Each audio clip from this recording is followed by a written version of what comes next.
Oh, looks like we're live. All right. So beautiful We're thing. What's live. up, you guys? Todd Falcone. We are live. What's up, Jordan? Jordan Adler. What's up, Todd? Two goofy looking guys here. Nice to see everybody. And you, Yeah, Todd? man. How are you? I'm doing good, dude. How are you? Good. I like the title of this thing, Candid Convo.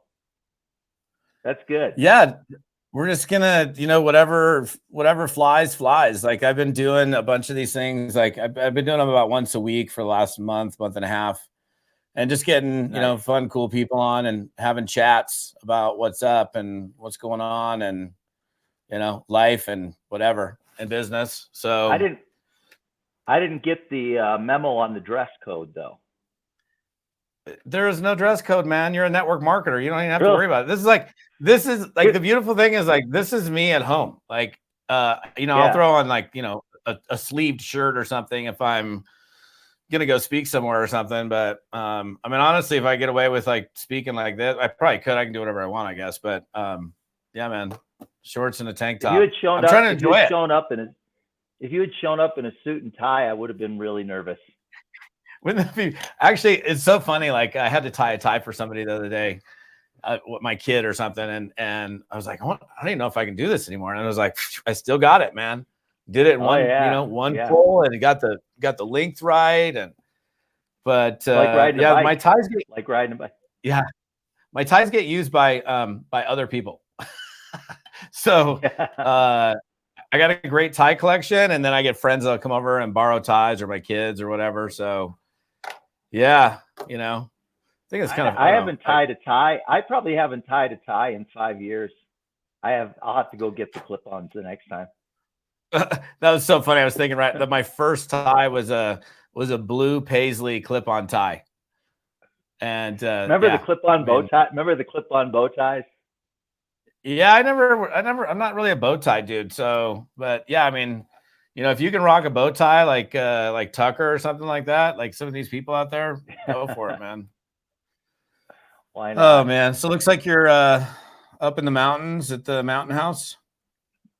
I'm at Mount Charleston outside of Vegas, about 45 minutes outside of Vegas, and it looks like I dodged a bullet here because a lot of the homes were damaged in Hillary, the storm, but mine wasn't. This is my first time up here since then, a couple weeks. But I don't have any That's water. crazy. Just I do have power. So you have a stockpile of water so you can not dehydrate. I do. I have plenty of water up here. I'm not a prepper, but I definitely am prepped for this kind of thing. Speaking of that, I'm a prepper. I wouldn't say I'm a hardcore prepper, but I definitely prep. There's Donna actually turned me onto this. There's a water filter, Berkey is the company, and they do these hardcore water filters. I've got like bottled ones, and then I've got this one bigger one. You can like put basically pond scum in that thing, and it'll turn it into decent water. Like I had it when I was in Scottsdale, because occasionally our power would go out, and I was like, okay, well I can always use the pool water, and I just pour the pool water through there, and it filters. It's pretty crazy, man. So you can drink pool water if you needed to? Yeah, if you filter it. Yeah. Yeah. Yeah. So Wow. I would Yeah. You know what? do you have So what's that? do you have a generator system on that house? So like if the power goes out, you still can run your fridge and all that? I don't, but I need to get that. I need to get that hook. I need to get that put on my house. You know what I did though? 20 years ago, a friend of mine, he just recently passed away. He sold me 5 years worth of food in boxes, like in those little or those little vacuum packed things. Yeah. And it's good for 25 years. So I have 5 more years on this food. Good, And man. so, Have you but ever eaten I any of have it it? in both. Never tried it. Have you ever tried that stuff? Bro, of course I have. Absolutely. I mean, No, no. I've got storable food for a family of 4 for 2 years. And I'll use that when I go backpacking. Like, there's like the Mountain Supply or Mountain, whatever it is, the brand that's specifically like backpacking stuff. But I'll take the Wise Food Company food with me and take that thing out, packing chili, whatever it is. It's not bad, man. Well, I've got a full 2 years worth of tortilla soup. So if you ever need any tortilla soup, let You me should start know. monking on that, bro. It's good. Like you Is gotta it? I'll have to like you try gotta it. All right. you, so it's a funny thing we're talking about this. So like, kind of like the whole prepping thing.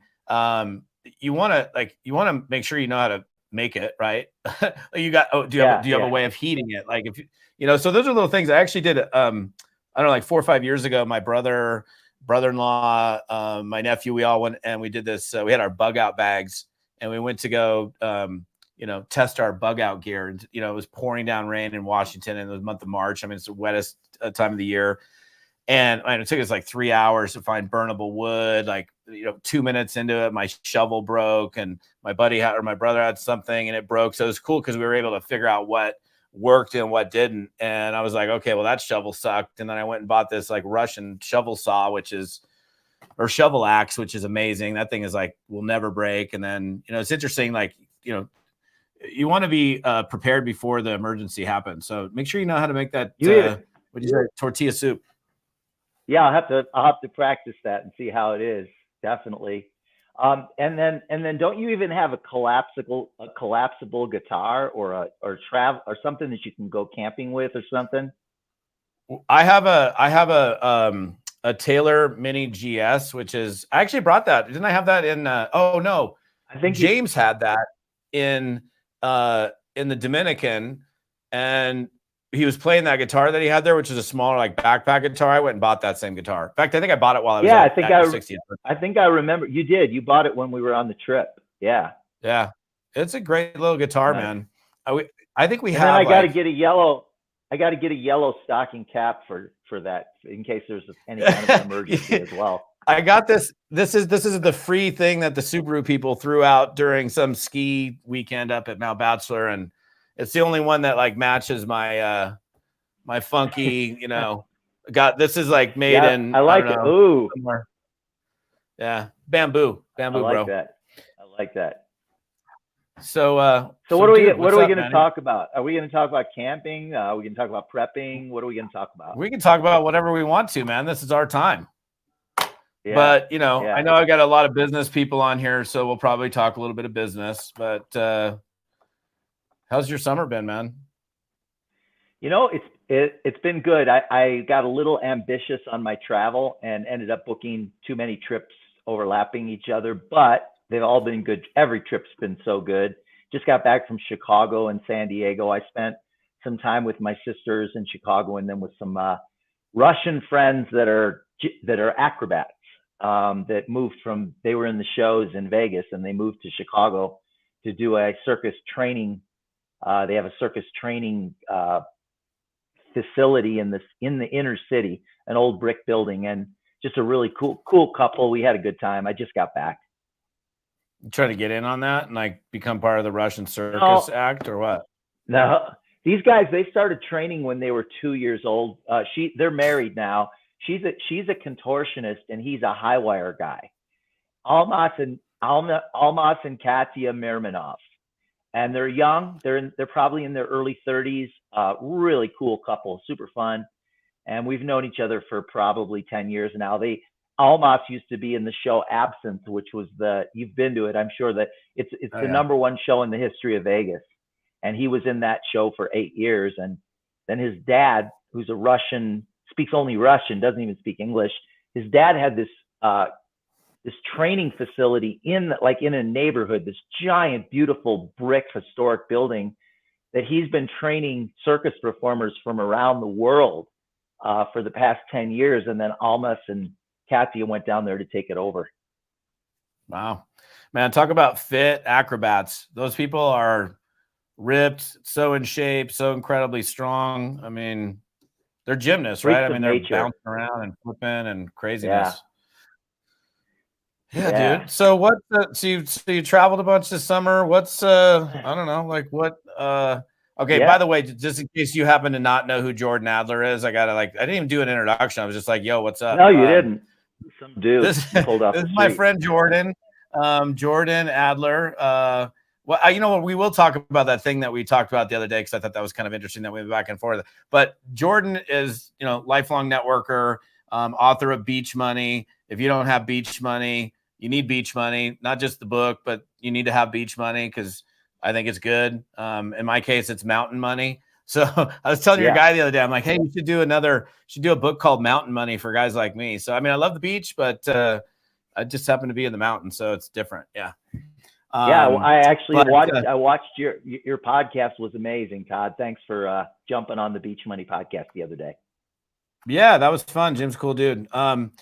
So I met Jordan, I don't know, like 2005 or 4 and I still do, right? I'm back to like I'm about due for a shaved head, but I was speaking at an event with Les Brown and I was like, oh, I knew about this Jordan Adler guy, but we had never met. And I was like, we kind of looked alike because we were both like baldies at the time, and I've gone hair, no hair, and you pretty much maintain the same look the whole time I've known you. And we met, became friends. Got to hear his story. His story's actually really interesting. Just I don't know how many deals again did you do before you like made money? Like 13 or 14 or something like that? So I got excited. I got excited about network marketing after reading Don Faela's book, The Basics. I picked it up at a garage sale for 25 cents. And I got excited I was young, like in my early 20s.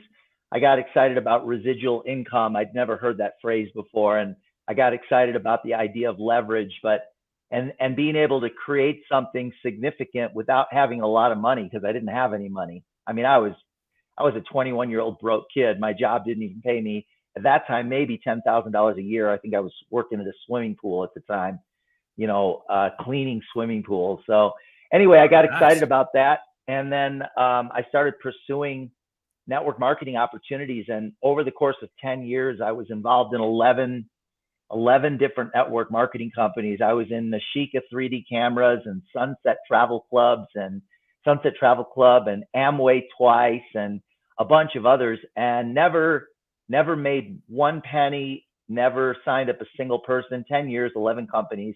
And then my 12th company, I was living in Arizona at the time. I moved to Arizona from Chicago with a guitar, a suitcase, and $250.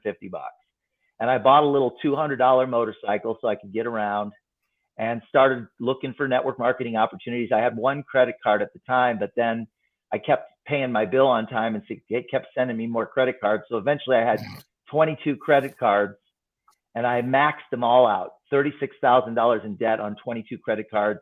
My job at the time was paying me under 20 grand a year. And I was upside down. I was using my credit cards to buy product, to go to events, to buy audio tapes and all the stuff, and then never making any money at all. I would quit after 2 or 3 months, then I'd sign up in another one and then quit that one. And then my 12th company, I made $8 million in my 12th company. I was living in an enclosed garage. My rent was $200 a month. My Jeep was broken down. And I started making tens of thousands of dollars a month at that point. And then, of course, my whole life changed. And that was in 1996. 1996, baby. So I haven't had a job. I haven't had a traditional job since 1996 now. But I was in corporate America for 17 years. You know what we should do? We should go try to get a job and see if we can get one. Like, wouldn't that be funny? Like, we should film it. Well, let's find out. Let's put a resume together. And I think, are they printed now or are they just digital? I don't even know. I think people are still doing physical resumes, I think.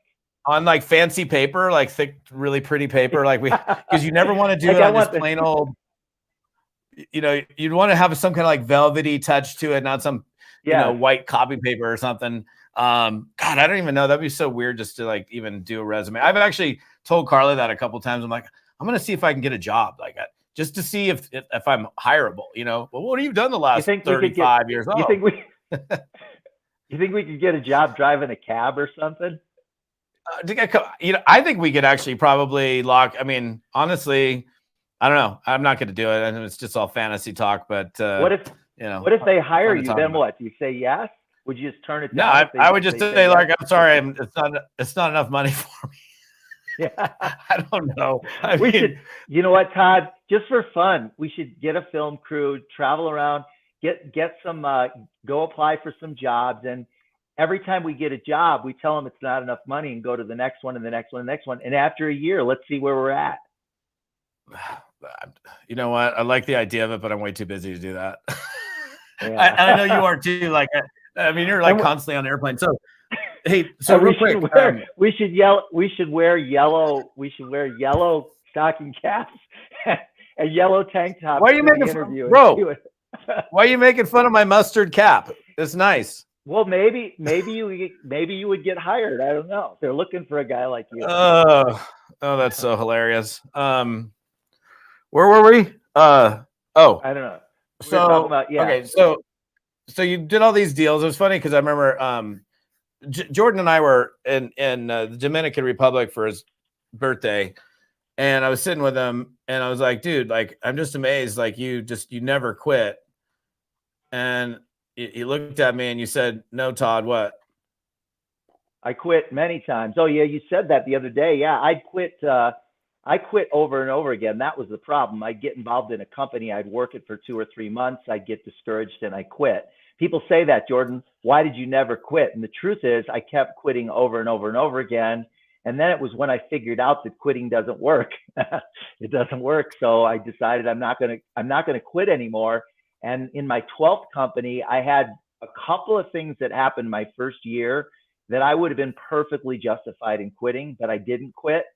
I said to myself, I was actually standing on a doorstep in Peabody, Massachusetts, in a blizzard, and I'd come all the way across the country to do a meeting for these guys, and it was like 2.5 hours from the airport, and it's a 20-minute ride because of this blizzard. I rented a car. There was no Uber back then. I didn't have a cell phone because there were no cell phones back then. And I remember standing on the doorstep saying to myself, if anybody in this company is making money, I'm going to stick it out. I had at that point 180 people in my downline, and it completely went away. Like, they all quit, every single one of them. But I stayed with the company, and I went on to make $8 million with that company. And you know the company, Excel. Oh yeah, no, Excel had a rock and run. So, what was the first deal you did? What was the name? Which company was that? The first deal, I signed up with an 81-year-old woman. I don't remember her name, but it was like Edna. I think it was Edna. And Edna was involved in Dr. Hill's potentized spirulina. Do you remember that company? Ooh, yeah. 1981. The owner of the company, he was old, really old, and he passed away 2 months after I joined the company.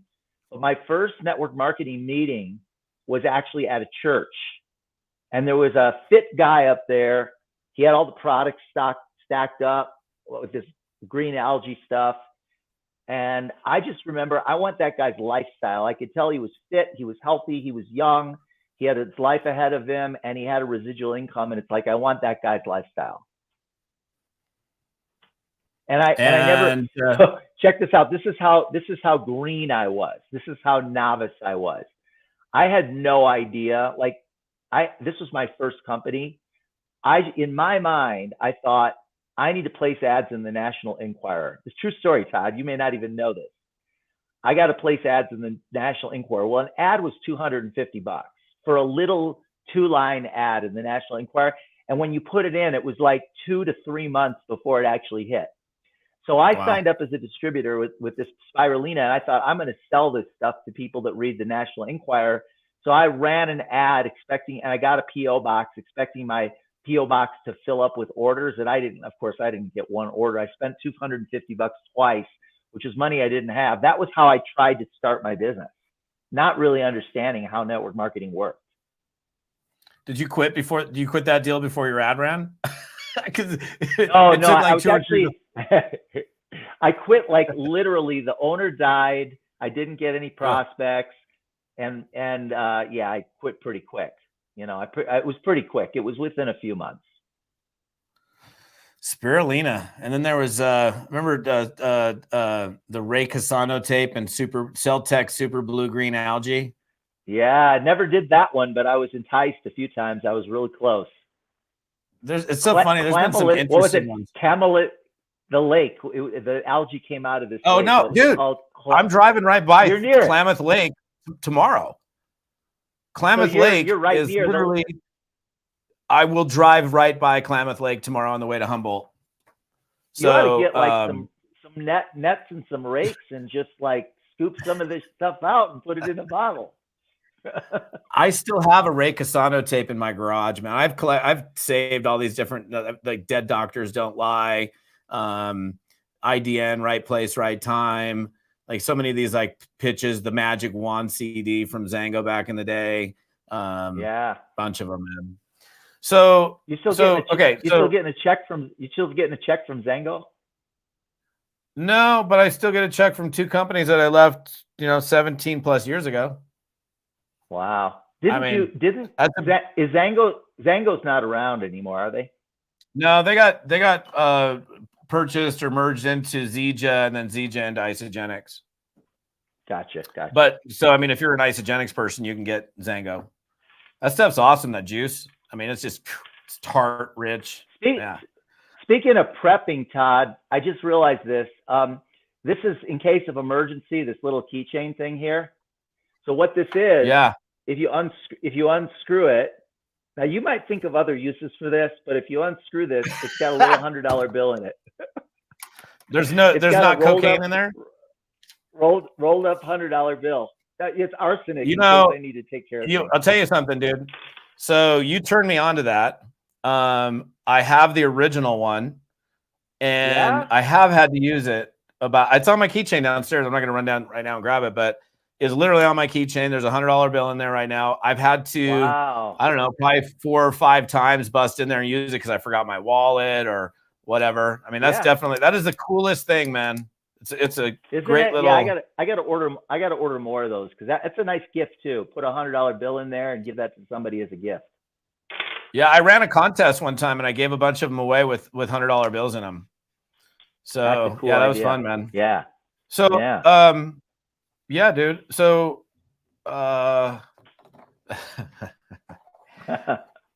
what? So you went from all these different, I mean, you probably went to like a couple crazy companies. I'm sure you went through a couple of good companies. Actually, let me ask you this question. Out of all the 11 companies that you bailed on, are any of those still in business and crushing it, or are those all gone? Yeah, that's a great question. What's really interesting, Amway's still around. That was the only one I think that's still around. I'm trying to think. Yeah, I think that's the only one. I've done this with different top leaders, and I don't know if I've ever done it with you. We probably have done it at some point where I said, let's make a list of every company that's been paying residual checks for 15 years or more. And we start going, Identity Theft Shield, we go Melaleuca, Avon, Mary Kay, Amway, you can go on and on, right? When you hit about 15, there's been about 60,000 companies that have started since the beginning of time in network marketing in the United States, about 60,000. And you can probably only come up with the names of 15 to 20 that have been paying residual checks for 15 years or more. It's not many. It's hard for me to believe. Like if you sit down with some top earners that really know the industry inside and out, there aren't that many that have been paying for a long period of time. If you think about it. Yeah, no. You just sparked something like, it's fun to BS about and reminisce about this and that. And, this company, the laundry ball, the first internet box, Skybiz, all these crazy things. I need to get 4 or 5 people on to a StreamYard. I've threatened to do this and it's just a BS session about all the crazy stuff that's happened in network marketing, all the crazy companies and characters. Cause people like you and I that have been around for 30 plus years. There's one, I don't know if you know, Dan, do you know Dan Gursky? No, I know the name. I recognize. He's been around for a long time. He's still getting residual checks from companies he built and left over 20 years ago. But he and I get together and it's so fun because both of us know pretty much the whole history of network marketing over the last 30, 40 years and just talking about people and stuff, not talking bad about people, but talking about these individuals and characters in the business and the companies that have come and gone. But man, yeah, maybe 15, 20 companies that have paid out residual income for 15 plus years. So it's hard to survive in business for a long time. That would be really fun to do that. It would be really entertaining, I think, for us and for the people watching. But you remember that it was like it almost looked like a baseball, but it had holes in it, and you'd pour wine through it, and the wine that would come out the other side was supposedly like aged 100 years. That's what they would say. That's hilarious, dude. There's so many crazy products that have come and gone. Like, I mean, just I don't even know. I'm gonna brain fart right now, but there's just definitely been some, and it's crazy. There's been some really good ones that just if the company was poorly managed, that you could have. That's the one thing, you could have the greatest product out there, and if it's not marketed well, and the companies don't do good stuff, good things, smart things, they're out of business and the product goes dormant. So that's unfortunate. Yeah. So I'm curious, bro, like what, and I don't know if I even asked you this when we were in, I don't know, when we were in Dominican. By the way, when are we doing a trip? We need to do another trip together, man. I know. Yeah. Todd and his wife, Carla, they came all the way to the Dominican Republic to celebrate my 60th birthday, which was a blast. That was such a fun time. How about Coco Bongo? Remember that night? Oh yeah. Yes, sir. Yeah. We'll just leave it right there. If you've never been to Coco Bongo, go. But we're not going to tell you anything that what to expect. That's the best way to go to Coco Bongo. First time I went to Coco Bongo was in Cancun? Yeah, that one was actually, now that I think about it, the one in Dominican was an interesting experience. The first time I went was in Cancun. All right, so let's let me shift gears and let's talk shop for a couple minutes.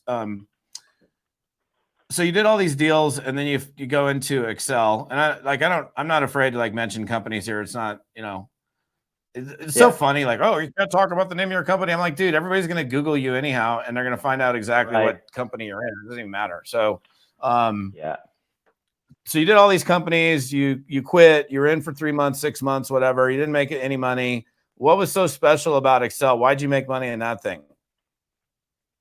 Well, first of all, the foundation of the company was sound. Like Excel was a company, it was a telecom, and it was born during deregulation. So it was good timing, and we had really strong leadership. Like the guy that was running the company was a super strong leader. He went on to become a billionaire, and he's been a billionaire now for probably 25 years. It's worth about $3-4 billion, lives in Texas in a 40,000 square foot mansion with his wife, and the kids are grown. Lives across from Ross Perot's old home. Anyway, we had just really strong leadership. We had a great compensation plan. We had a product that was really relevant at the time. It's not relevant today at all. Like it doesn't even exist today, but for that particular time period. And so then I had prepared myself over the course of the 10, 11 years prior to that, getting in and out of companies, failing a lot, listening to audios. I was hiking up and down Squaw Peak in Phoenix, Arizona with a yellow Sony Walkman, listening to CDs, personal development CDs. And, now today everything streams online, but that's what I was doing back then. And I'd climb every day, 30 minutes up and 30 minutes down, and I'd listen to CDs, and then I'd go to the events. And so all that time I was picking up the mindset necessary. And then when I hit my 12th company, it was the right time. It was the right company for me. And I had my mind right in terms of don't quit on a bad day. And, work regardless of how you're feeling, whether you're feeling good or feeling bad. Like, even if you're feeling discouraged, continue to put in the work every day. And then continue to grow and continue to learn and make sure that you're focusing on productive things, the stuff you teach well. Well, I mean, those are two like really, really valid points. Like, don't ever quit on a bad day. Well, like, okay, I'm having a really crappy day, and everybody I called hung up on me, and I had 2 distributors leave my business, and somebody else got mad at something, and it's a terrible day, and you feel like quitting, but that's that is the worst time to quit because there's always going to be a better day. You Yeah, could have another bad day tomorrow. Todd, another lesson I learned was putting my sights on sponsoring a minimum of 30 people, but my goal ultimately was 100. Now, keep in mind, I didn't sign up a single person for my first 11 years. But then if I figured out I could bring in 2 people per month. How could you be that bad? No, hold on a second. Dude, I've seen you. You're such a great promoter. Like, you couldn't sign anybody up for 11 years. I want to see Jordan Adler in 11 companies like suck that bad. Like, do you have any video or audio we can pull up? No, there's nothing. I never gave. The problem was I wasn't giving presentations. I was out of my mind. Like I didn't give presentations. I'd invite 5 people to a meeting. Nobody would show up. Or the one guy that showed up. I had one guy I invited to a meeting. He showed up. He's the only guy that showed up, and he was already in. Hey, the good news is I would get. There's hope. There's hope for all. Yeah. But here's what I figured out. I figured 100 people. I needed to personally, because every top earner, every top earner, 5- and 6-figure monthly earners, even 7-figure monthly earners, every single one of them has sponsored at least 100 people, and they've been in their businesses for at least 3 to 5 years. So I figured I need to be in for 3 to 5 years, and I got to sponsor 100 people. So I started tracking myself and setting a goal to sign up 1 person a month in the beginning. And then I upped it to 2 a month. And then eventually I upped it to 4 a month. And so if you do 4 a month, that's 48 people a year. You do that for 2 years and you got 100 personally sponsored. The problem is most people, if they sign up anybody, they'll sign up 3 or 4 or 5 people and none of them do anything. And so they figure they can't do it and they quit. They're like, they're not good motivators. They think they're not good motivators, but it's not about that. It's about finding the right person at the right time. Because the truth is, when you find somebody that really wants to build this, they're going to build it without you. They don't really need you. So you're in pursuit of those. You're in pursuit of those people all the time. So question for you. So in Excel, you made $8 million in that deal. How many people did you personally sponsor in the lifetime of being in that company? I personally signed up 129 people in that company. I fluctuated between number 15 and number 11 rank in the company I was with the company for 13 years. So if you figure 129 people in 13 years, that's less than 1 a month. There's 144 months in 13 years. So I signed up 129 people in 13 years, but from those 129, 5 of them produced. 124 of them quit or became customers. And 5 of them led me to 85,000 distributors and 250,000 customers. And I didn't find my first growing leg until I think she was my 7th. No, she was my 16th distributor in that company. So the first 15 did nothing. She was my 16th, but the group didn't really take off until my 33rd month. So although she came in around my 15th, 16th month, she was number 16. That was Jackie Ulmer. Her group didn't really take off until around my 25th, 28th month. That's when things really took off. And my income went from $3,000 a month to $30,000 a month in about 4 months. Not crazy. Yeah, that's how it works. And then I was with that company for 13 years. I signed up 129, and 5 of them led me to the big money. Yeah. So I mean, that's you gotta figure out, you gotta learn, you gotta dial in how to make a list, stay tapped into your dreams, how to make a list, how to invite and set up an appointment. Todd's the best at teaching that. And then how to give a simple presentation, both online and offline. You got to get good at that. There's not a lot to learn, but you do have to learn some basic things. And once you do that, you spin that cycle. Yeah. Yeah. And even for most people, they don't even have to learn. I mean, I'm not saying don't do this. I do think you need to be able to give a presentation to be able to talk about your products, your company, your opportunity, the story, all that. But, most companies have tools, videos, whatever that, all you got to do is pique somebody's interest, invite them, have them take a peek at it and let the tool do the work for them. look, it's interesting. You said, great product, great timing, all of that. The truth is, and I know this because I had resistance to it. That doesn't mean that you weren't met with resistance, because when and this is the same thing that happens to people like in, electrical or gas deregulation. Excel took advantage of like the early stages of telecom deregulation, where you went from AT&T, MCI, and Sprint, which were the three big ones back then that you could choose from. And now there were like other companies that you could choose from. And here's this strange company, Excel, my friend, saying, hey, sign up with, change your long distance over to me. And I'm like, dude, is my phone going to work? Like, wait a second. Like, who's this company? They're not like, and I know this so I'm sharing this because it's not like you didn't have resistance. I guarantee you, I know for a fact that there were people in Excel during that time frame that had massive pushback and massive resistance from people that were so used to. And in fact, I would guess, and you could tell me from experience, that there was probably even more resistance, because that was literally the first experience of deregulation offering some kind of like, quote, utility to the general public outside of, the big companies. Telecom was the first one to do it, way before gas, way before electric. And so, I mean, you know what I'm talking about, right? You're calling your buddy to change it over. Listen, my phone. Is it going to work?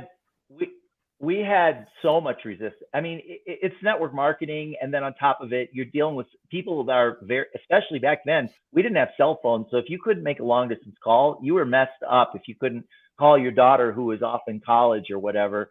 So people were very, very skeptical about changing their long distance. But here's what we did, because we had to have a different approach. It couldn't be a sales approach. AT&T, MCI, and Sprint were all about sales. We had to have an approach that would be more personal. So each person in our company, each distributor needed to have 20 customers in order to qualify for the income.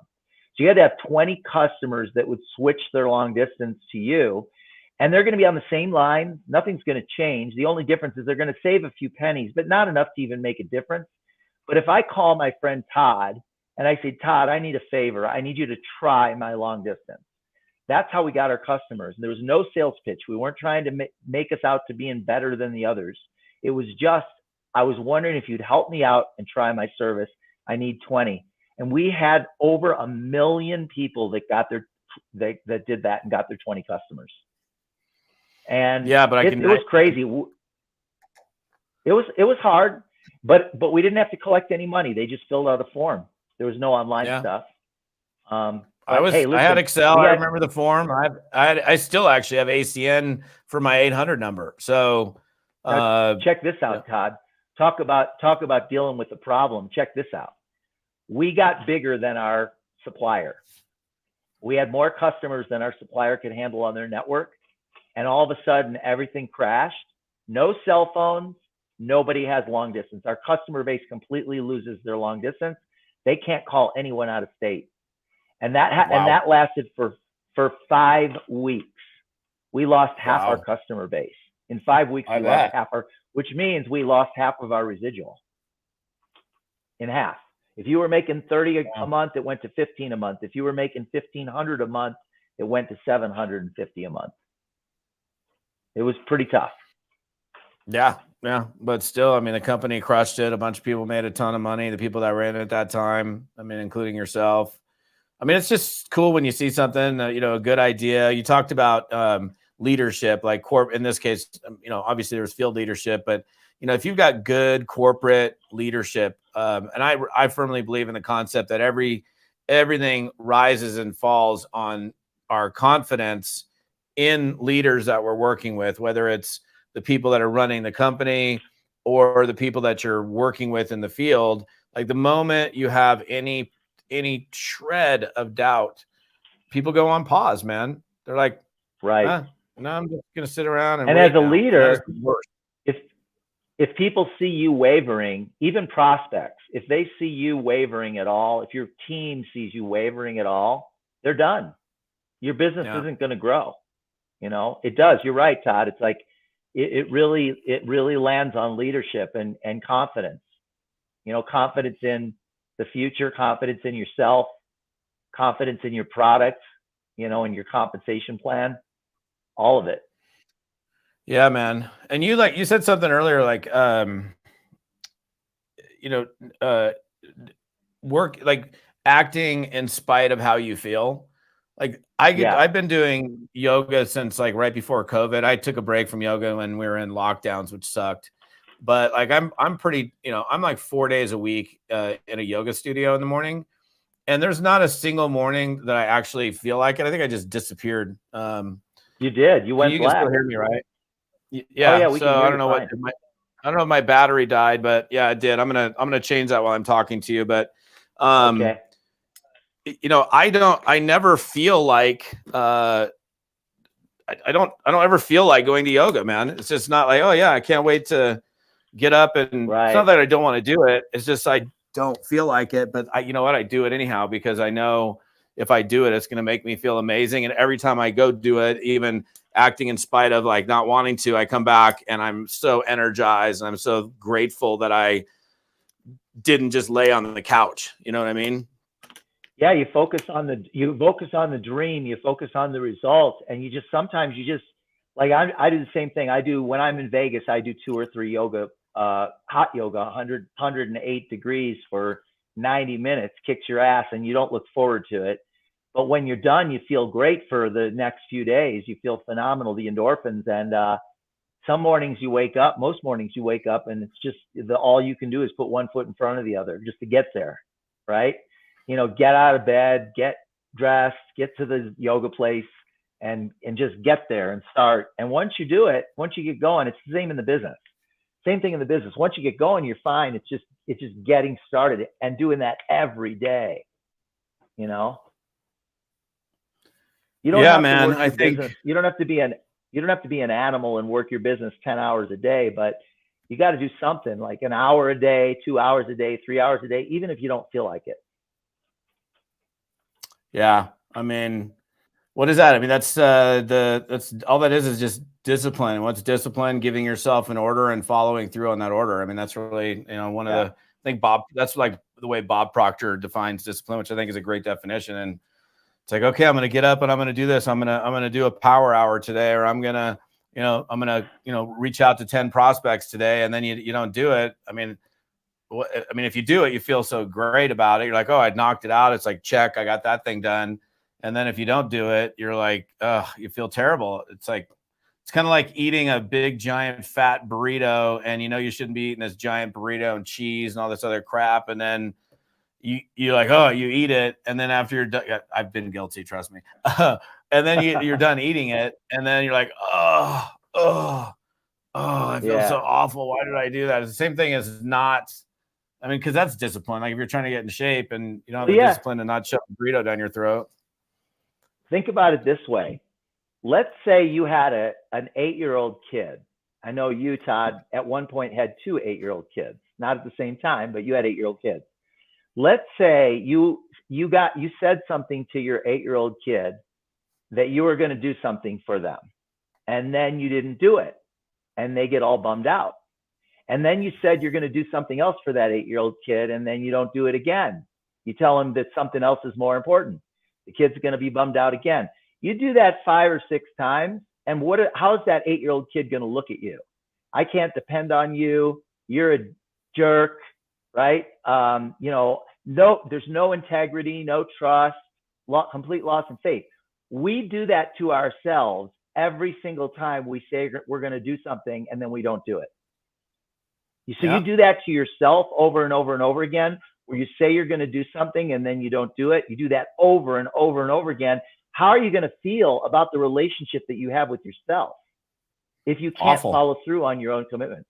Yeah. Awful. So imagine you're doing that to your 8-year-old self, right?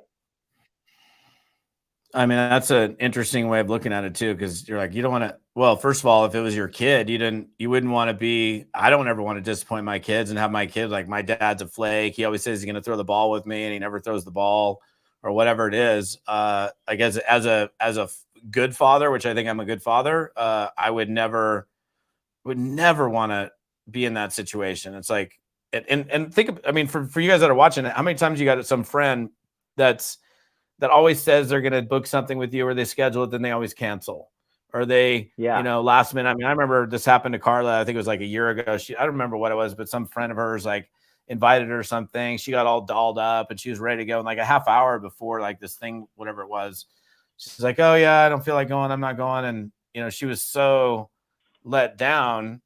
And so much so, and it's happened so many times with this particular person that she's like, man, when that individual calls, she won't even schedule anything with her anymore, which Right. sucks. No. Yeah. Yeah. Right. Yeah. Yeah. So, it's the same when you do that to yourself. Yeah. Go ahead. yeah, no. So you've had like this, you know, after the 11 companies of like nothing and making a ton of money in Excel, and you've been with Send Out Cards for, I don't know, 18 years or something like that. I think it's, how long have you been there now? Long time, right? 18, over 18 years. Yeah. I'm coming up on my 19th year. 18 years? That's That insane. since we met, Todd, it's been 18 years. Can you believe that? I remember our first conversation. I'm like, what are you up to these days? Yeah, I'm doing this thing, and I'm doing this little greeting card company. I totally remember that conversation. I remember, so, yep. Oh, no, check this out. I didn't even realize this was actually in my pocket. Oh, there it is. Check it out. Check it out. It's right there. Right. There it is. Right and there's there's $100 sitting right there. Yeah. Well, actually, I didn't even realize it was in my pocket. Yeah, that's great. Oh, yeah, so we can, if they mug both of us at the same time, they're going to walk away with, what? Yeah. I said that's 2 drug jokes. Right. You're like, oh yeah, what do you got in there, man? I know. Yeah. I know you're a child of like the 80s because you look at that thing and you don't think that there's money in it. You think there's something else in it. Well, but and only people that grew up in today people think it's a vape. So what we need to do is that what they think it is? A vape. Yeah, we need to invent a vape that you can also put $100 bill in. Nah, I'm not really into the vaping thing. No, because you're like, you're inhaling like glycerin and liquid. I just can't imagine that that's good for you. So it's not. It's not good for you. So you what, like if you were gonna, like, I'm just gonna ask you, like, okay, so you've had consistent success over the last at least 20 something, 30 years, like between Excel and what you're doing now. Like, why is Jordan consistently winning and not what she does? Like, what can you attribute to and your finger at? Gosh, it's a little repetitive, but I honestly believe it's because of consistency, but also focusing on being productive during the time that I work. What I mean by being productive is I have my sights set on the target of signing people up and getting them started. And so I'm still do that today. Like, today I texted a few people that just got started that have big networks, and I texted them and said, when can we put together a Zoom where you invite a bunch of people onto it and we introduce them to what we're doing? And all 3 of them said yes. And so I scheduled 3 meetings where there's going to be a group of anywhere from 10 to 50 people where we're going to be presenting to them what we do. And so I always set my target on that, or signing up somebody brand new, getting somebody to try our product, getting somebody just try it, And so I'm constant, but I'm also almost to the point now where it's automatic. I don't even have to think about it. When I feel like crap, I'm still going to work for a day. I'm still going to work for an hour or 2. I take time off. I take a lot of time off, probably more than I should. But I've earned it. I've got a lifestyle that I dreamt about when I was in my 20s, where I can travel the world. I don't need to check with anyone. I've got friends virtually all over the world. I do more from a vacation standpoint. I do more in a month than most people do in 3 years. But that's by design. That was my dream to create that. And other things too. I became a licensed helicopter pilot for fun. But I couldn't do that if I didn't have a residual income stream. It's expensive, Yeah. And so, but I think it's because I'm always in alignment with my dreams. I don't quit when things get tough. I'm consistent over a long period of time, and I focus on productive stuff. That doesn't sound like incredibly complicated to me.